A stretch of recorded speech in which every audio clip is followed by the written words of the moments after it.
رسول صلی الله علیه وسلم فرمود لا طیرت، فال بد در اسلام نیست، تشاؤم در اسلام نیست. اینا رو ببینین که در میان امت چقدر فالهای بد، چقدر تشاؤم، چقدر بدگمانی ها به الله، چقدر بدگمانی ها به الله امروز مسلمان داره. خواهر مسلمان سنش به 50 و 60 رسیده، عالم که بوری تمام اعمال و عقیده و مفکوریش مفکوری غیر اسلامی. میگه من قبلا امروز 2 سال پیش صحبت کرده بودم، میگه کف دست من میخوره چی میشه؟ پیسه میه. کی گفته ایره؟ کف دستش میخوره پشک گزیده میگه پیسه میه. چای خوش در داخل چای میبینه چی میشه؟ میگه مهمان میه. پایش در پشت پایش خورد میگه جنگ میشه. شب ساجق نجوی کستغانه مرده رو میجوی. میگه موی در بین دیوار بان که سر به جای چی است؟ به جای قرآن است. سر به جای قرآن است. روز شنبه قرض نتی که تا شنبه دیگه قرض داده میری. چهارشنبه کالا نشوی. یک وقت مریض شد سر طفلی که مریض است یک دانه قاب بشکنن. مرده که مرد 40 روز یک دانه چراغ در داده در جایش بان یا یک سنگ در جایش هم بان. این عقایدی هست که بود سابق در این گوشه های دیوار دور از مادرای خوب با عقیده ما باشه. ماماهای سابق بازی تو سراخا کنده بودن، سراخای تور بوره کنده بودن، اونجا باز آتش در میدادن. روزای جمعه باز بیگای جمعه و آتش اونجا عبادت میکردن. یعنی این عقاید از پیامبر میفرماید صلی الله علیه وسلم لا طیرته، فال بد در اسلام نیست. میگه شب جارو نکنی بس خانه را، شب خانه را جارو نکنی.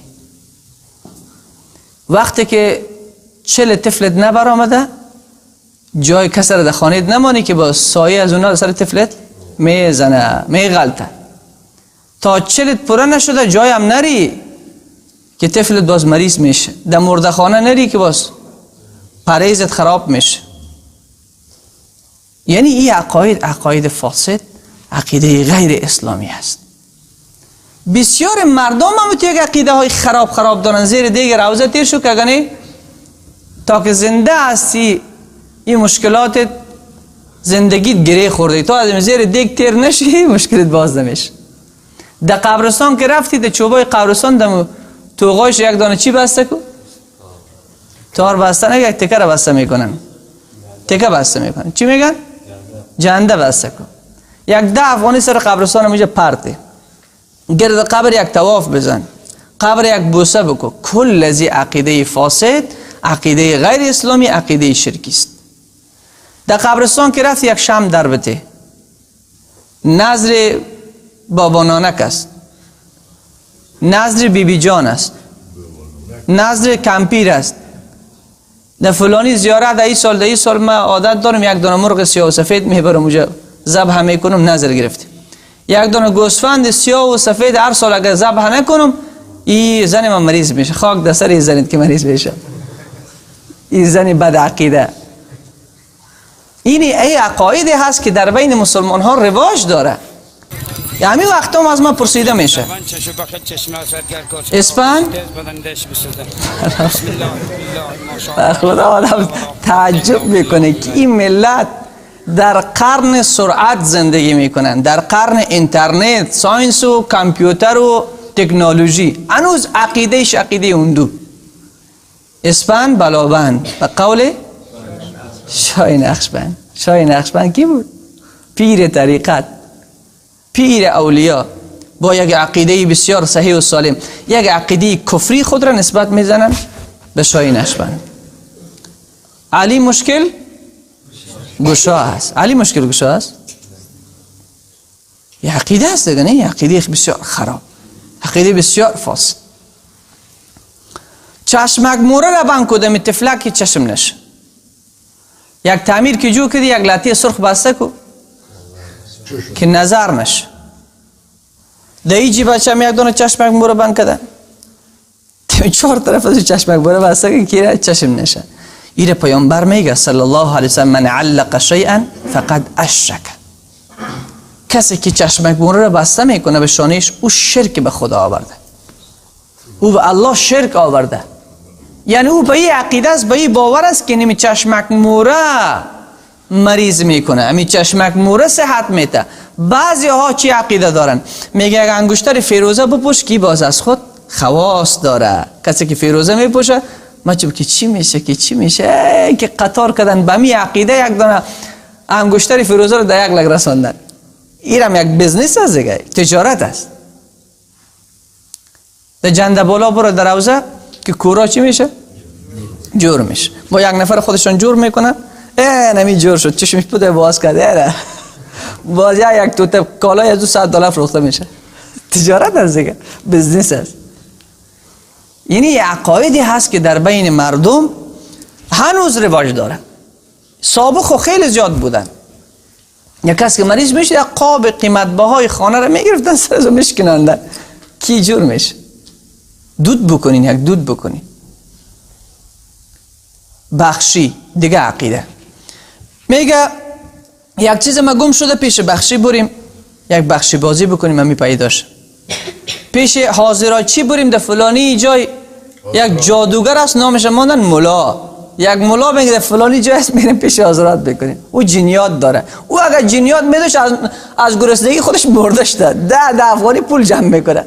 اگه او قرار است جای دزد تو را پیدا بکنه که خزانه های حکومت هم پیدا میتونه، جن دشه بگو ما را گرفته بیاره. اون نان خوردن نداره پیش و بیچاره میره خودش هم یک گنده و جنده، نمازش او بلد نیست. اینی مسلمان های کلان این کلا این ریش لنگیرم دور داده 3 متر قد داره. با مبالغه گفتم 3 متر قد نداره، با مبالغه گفتم.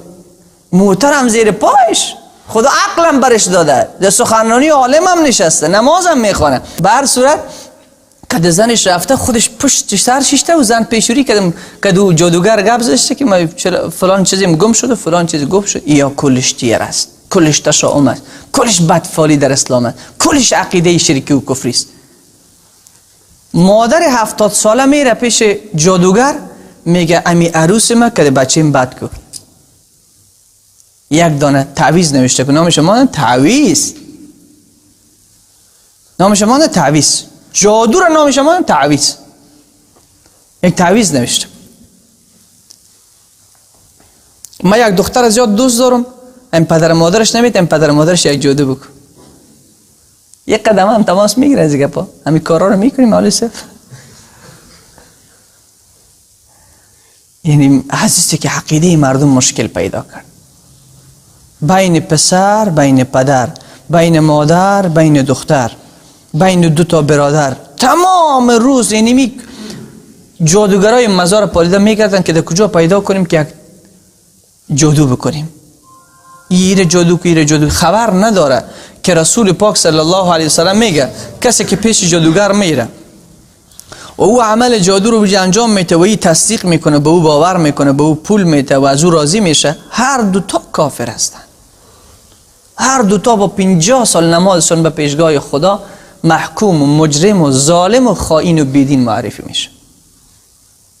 پدر آمده صف اول مسجد چیشته که ماشاءالله زن معظمه کرده با تقواست، تمام روز دی جادوگر دی جادوگر دی جادوگر دی جادوگر. خود مرد کم خوش است که ماشاءالله زن من خیلی با تقواست. سیکو لا طیرته.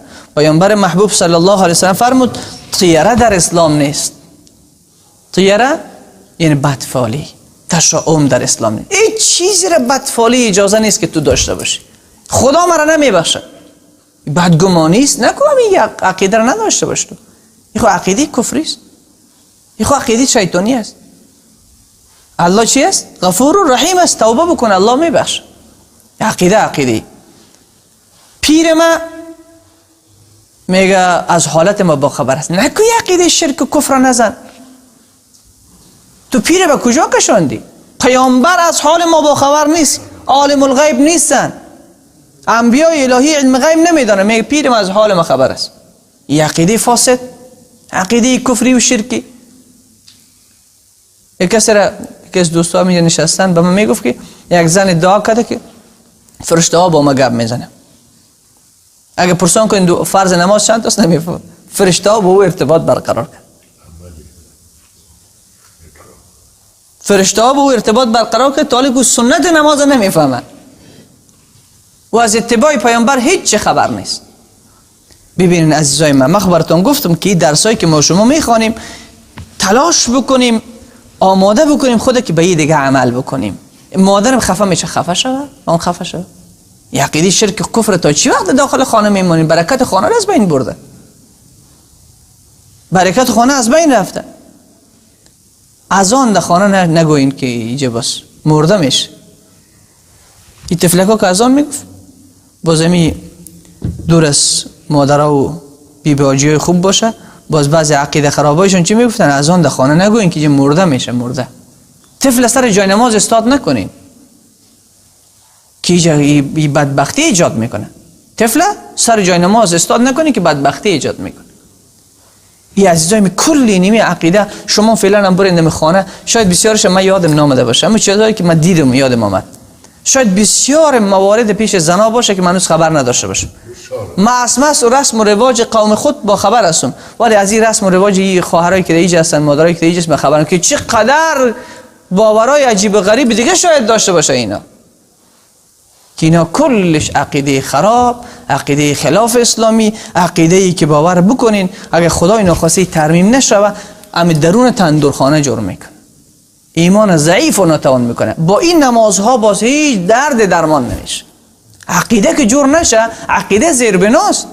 زیربنا که جور نشه، تو با وحدانیت پروردگار پی نبری، الله را مالک و رازق و خالق ندانی، الله را مشکل گشا و حاجت روا و حاجت برا ندانی، کسی دیگر در کنار خدا قرار بتی، نعوذ بالله مقام خدایی به او بتی، بگویی که مشکل مرا او حل میکنه، بگویی که امام حسین علم غیب میدانیست، امام حسین مشکل گشا هست، امام حسین دستگیر است، امام حسین آواز مرا میشنوه، حضرت علی آواز مرا میشنوه، فلانی زیارت آواز مرا میشنوه، یا من در فلانی زیارت میرم در دستایم سیول از سیول اونجا کلوخش گرفته دم سیولا میمونم، سیولا چی میشه؟ جور میشه، گم میشه. دندان درد هستم، یک دانه کوکه گرفته دم بلخ میرم یک درخت هست، دم درخت یک کوکه که زدم، امی چکش اول که زدم دیگه دندان جور است. این عقیده زیاد است. سر فلانی در امام جان میرم، امام جان اونجا که رفت مشکل حل است. کشکو یک موتر در بس بکو 5-6 نفر کلان که 5-6 تا زنای چادری دار یا حجاب دار، یعنی تو 7-8 نفر میرن در امام جان که در زیارت بریم که مشکل ما حل شد. ای وای چقدر عقیده مردم خراب است. اونجا که میرن مشکلشون دای درده میشه. با چی میگن؟ میگه فلانی کمرش بسته کرده ولی ملا شده.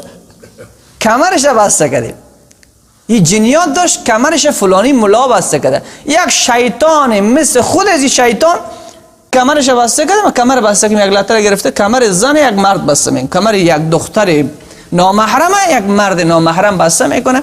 میگه کمرش بسته شده ولی خواندن میکنه. خواندن این بیچاره خب به یک عقیده کفری و شرکی رفته بود. او کسی که کمر زیر بسته کرده از این بدتر عقیده شرکی و کفری است.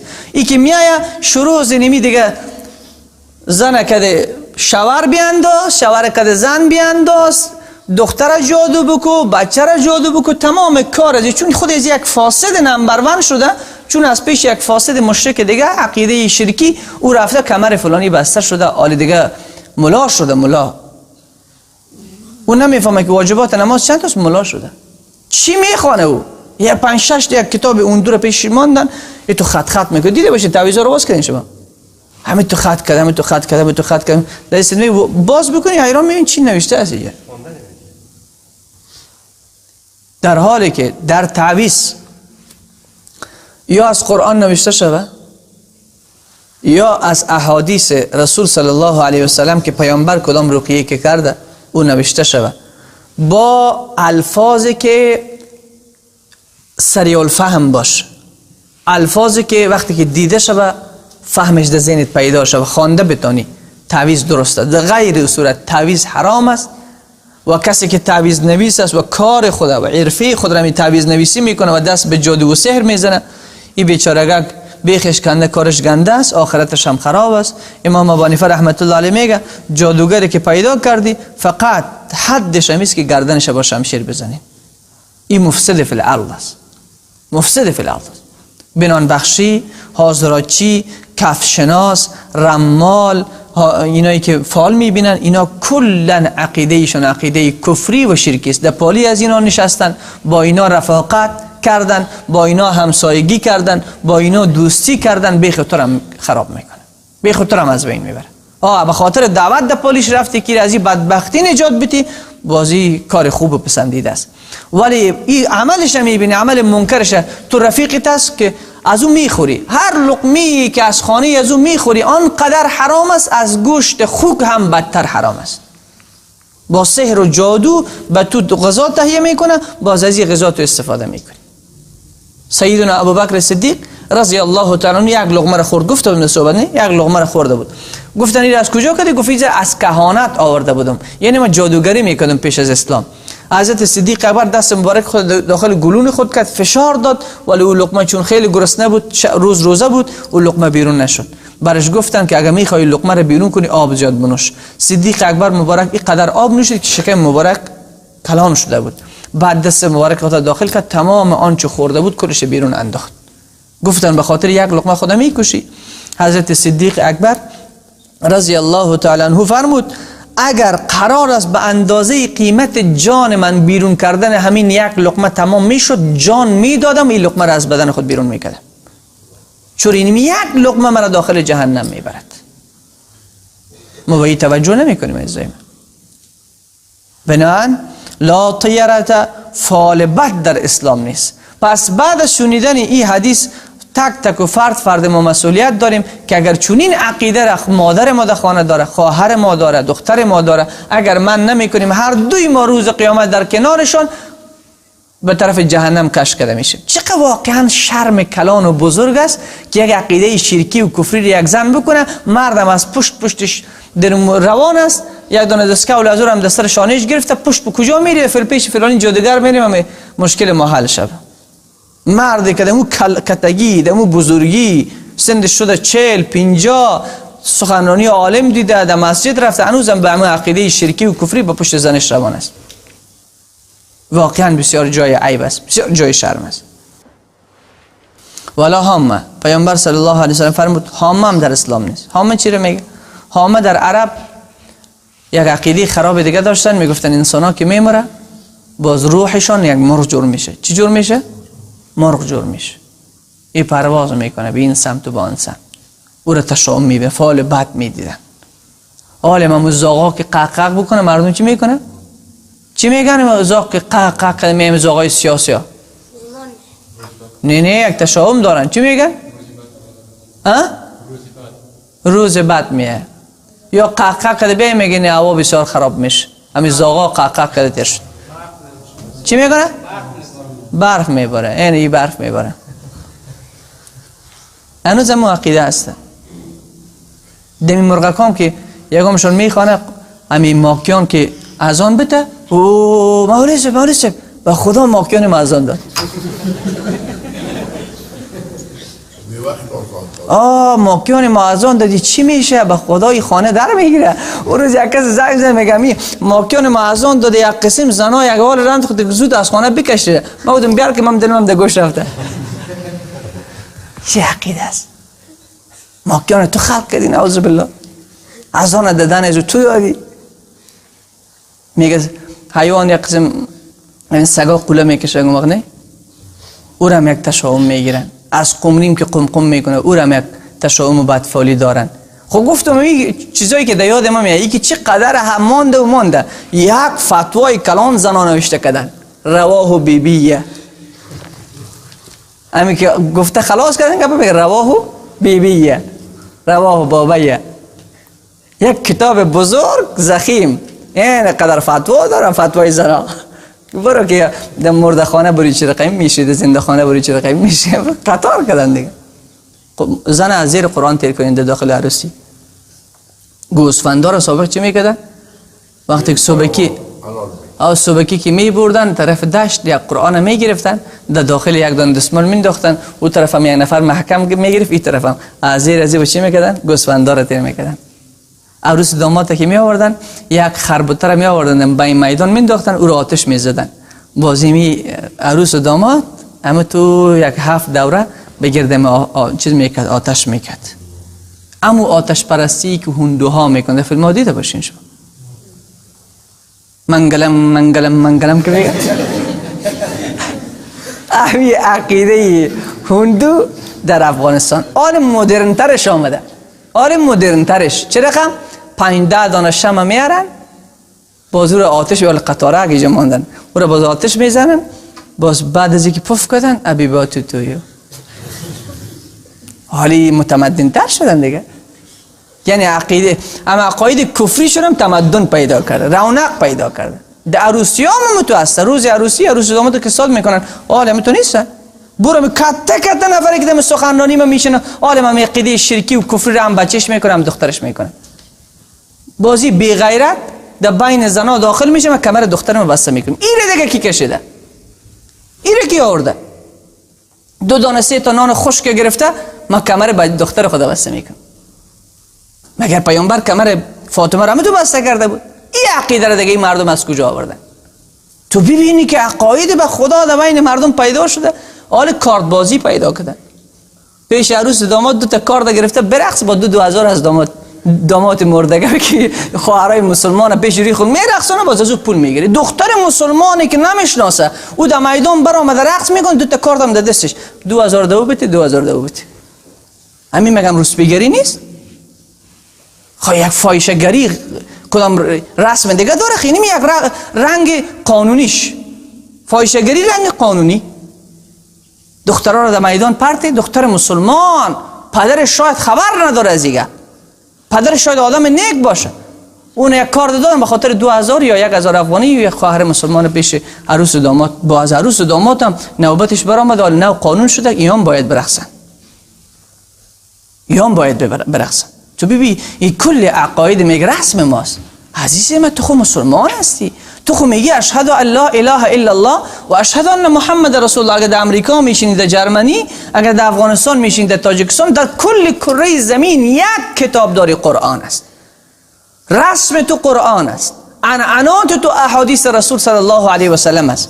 بدون از این نمیشه. هر جایی که زندگی میگه رسم و رواج تو طرفوان، دین تابع رسم و رواج نیست، رسم و رواج تابع دین است. تا کجایی که دین قبول داره اجازه است به تو، از او به بالایش اجازه نیست. از این کار نکو که خدای نخواسته الله را در روز خوشی خود ناراض بگردانی. خدا به تو زن داده نعمت، در روزی که تو زن نعمت خدا را گرفتی، دروازه شیطان برایت بسته شد، ایمانت کامل شد، به تقوای الهی رسیدی، در روز عروسی نافرمانی خدا بیارین شمای اون دواره بیارین که پیشوری عروس داماد که ما رو پف کنیم.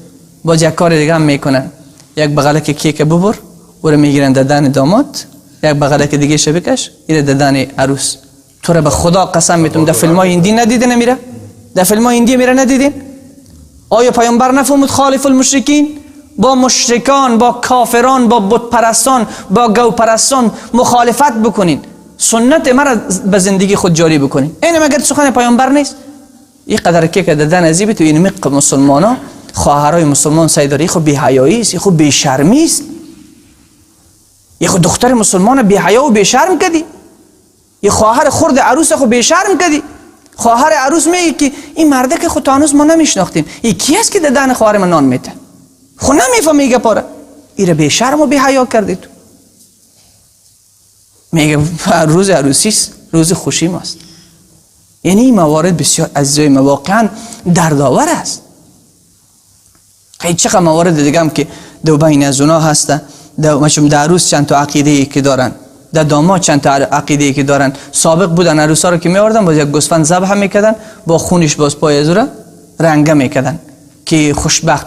یا امی کار اون دو نمیکنه. اون دو چی میکنه؟ رنگ میارن، کف پای عروس در رنگ میزنن، با چند قدم در خانه کردیم رنگ میگرده که برکت آورد. یا وقتی که مسافر ما میبرامد، سابق نمیفهم مال عادت است یا نیست، یک کاسه آب از پشتش گرفته مینداختن، یک کاسه آب میانداختن. نمیفهم که این به چی عقیده بود. خب آب باری بری آب باری بیایی. این عقیده بود. دیگه عقیده سر قبرستان ها در مرده ها بیل سرچپه بانید. من یه وقت دیگه هم گفته بودم ام بیل سرچپه بانید. من کل شما پرسان میکنم به خاطر چی؟ به خاطر چی؟ نه ام بیل که سرچپه بانی وقت خاک انداختن بگیر زمین میپرتن مولوی. او رم در دست که اوه به خدا در دست فلانی بیل غلطید در زمین نه در دست فلانی غلطید بیخجی کنده شو همین میمره. بیل خاک میندازن باز بیل سرچپه میکنن او راستایی که از زمین میمره باید دیگه بگیره او را.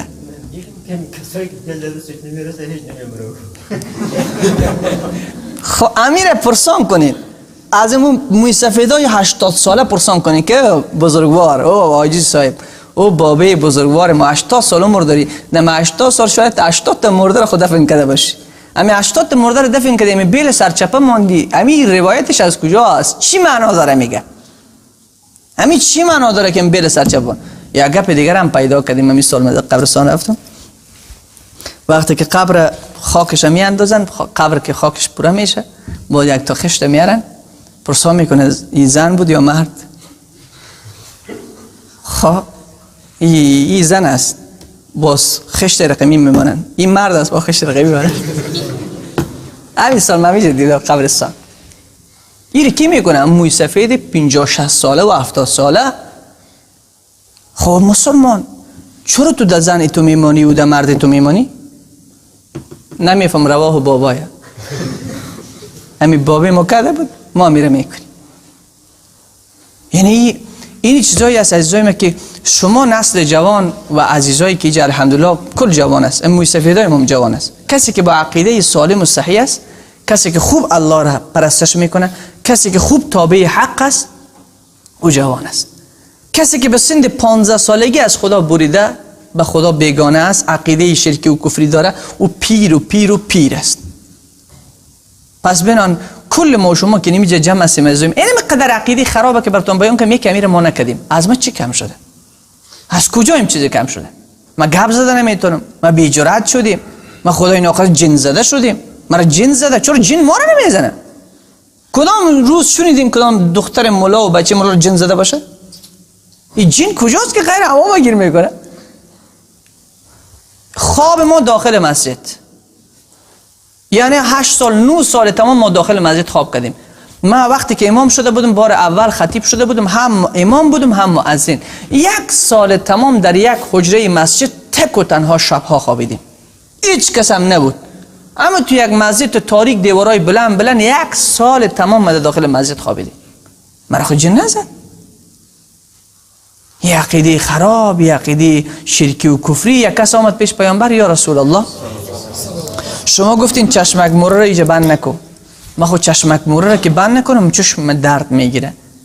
همین چشمک موره را که بند کنم چشم جور میشه. پیامبر فرمود عقیده تو عقیده فاسد و خراب شده. تو که چشمک موره را اینجا بند نمی کنی یک شیطان دم شانه چپت چشتگی است همین کلک خود دم چشم خود تو میزنه. دم چشم میزنه چشم درد میکنه. باز تو ناگزیر میشی با چشمک موره را بند کنی. چشمک موره را که اینجا بند میکنی با شیطان تو را کار نداره چون عقیده تو خراب شد. حال جوانای تو میکنن دیدی؟ یک عکس سیلفی میگیریم عکس معنیش میفهمیم؟ نه نمیفهمیم. خود نمیفهمی چرا پرسان نکردی از مولوی صاحب؟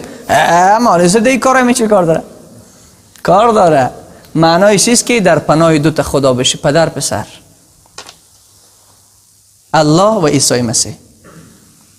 این عقیده شرکی و کفری آوردن اینمی شیطانای نمبروندی که در کشور به نام ستاره شیطان جور کرده بودن باز اینا آورده بودن از امونا آمد انتقال کرد در بین مسلمان های عامه. آلی امو کسی که مجاهد است من در فلسطین دیدم یک مجاهد در وقت شهادتش وقت جان دادنش کلکش گرفت. خدای بیچاره رسید این شهید شده جان داده ولی با چی عقیده؟